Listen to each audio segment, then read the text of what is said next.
Hey friends, it's Carla here today from Creative Love Affair, and I'm here today for the Emerald Creek blog. Our June theme is a patriotic theme, Canada Day or 4th of July, and since I live in Canada, I definitely wanted to use some photos that I had taken last Canada Day. So I'm starting off by stamping O Canada, which is going to be my title, and I'm embossing with O Canada embossing powder. It has a beautiful red with white flecks in it, and these stamps are an older stamp set from Seven Gypsies, and I've just embossed and am cutting out around the paper. The paper is a Canvas Corp white 80-pound cardstock. And now I'm taking a journaling card from Wild Whisper from their line last year for Canada that came out before Canada Day. And I'm just stamping the Emerald Creek maple leaf, and then I'm using the Aroma Emerald Creek powder and the spiced candy, which actually smells like red hot spiced candy, and it's so nice. It smells like the cinnamon hearts. So then I'm taking a piece of this Wild Whisper paper from the collection, and I'm stamping it with the Distress Oxide ink, and I used a little bit of my Versamark pad there, and then I'm using the Soft Fallen Snow embossing powder, and it just gives a really light embossed image. This powder is beautiful. You only heat it till it's just lightly melted. Now I'm stamping on the Wild Whisper stamp, and then I'm embossing with the Salted Shamrock embossing powder. And I do like stamping first with a colored ink and then using the embossing powder, and that way if I miss a few parts with the embossing powder, I still have the colored stamped image. And I've just grabbed a background stamp with some dots here, and then I'm using the O Canada embossing powder again from Emerald Creek. Now this is the maple leaf again, and I'm using the spiced candy powder and just embossing it onto that 80-pound cardstock. And I'm doing the same thing with stamps from the same Wild Whisper collection stamp set, and I will link the names of that below the video. I'm using the Patina Oxide, which is the new baked texture embossing powder, to emboss those little leaves. And now I'm just creating a little palette with some Distress Oxide inks, and I'm going to watercolor in the leaves that I had embossed.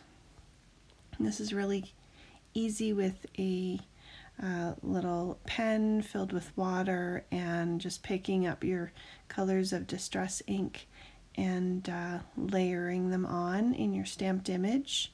And the embossing powder gives a nice little ridge so that it stays within the edges. And there's a close-up look at those embellishments that I've created.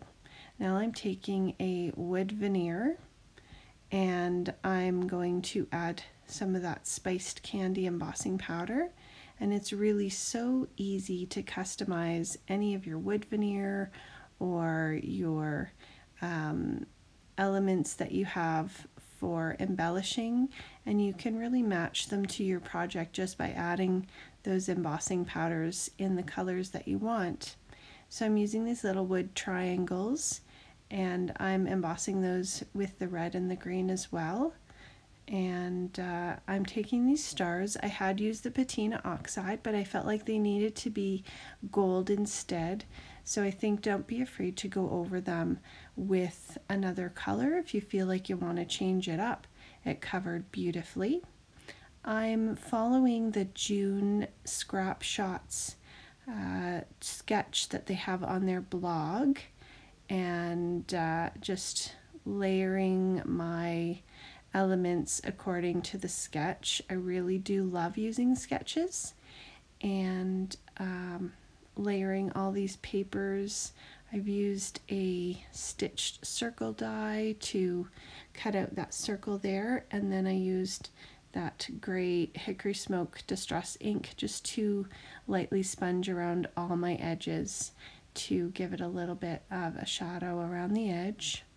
Now I'm just using some tacky glue and gluing on the elements.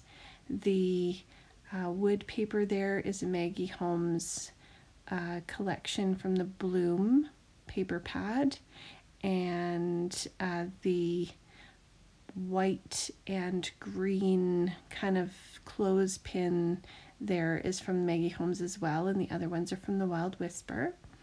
So I put some foam tape on the title, and I added the glue and made those little triangles into a banner, and then used a little Tailored Expressions die, which has the maple leaf in it, and I'm gluing everything down. And my daughter Erica decided she needed to rearrange the embossing powder that I have in a little basket, so you'll see that she did that. And then I'm just kind of layering and seeing where I want things and adding some Spiegelbaum scrap sequins on, and there you can see the finished layout. I'm going to actually pop this up on a chicken wire frame and just use some clothespins to put it in our bonus room for Canada Day coming up. So I hope you enjoyed. Have a look at Emerald Creek and see what fun powders you can find. I'll link below what I used, and I would love for you to like and subscribe, and I hope you have a really awesome week. Thanks for stopping by.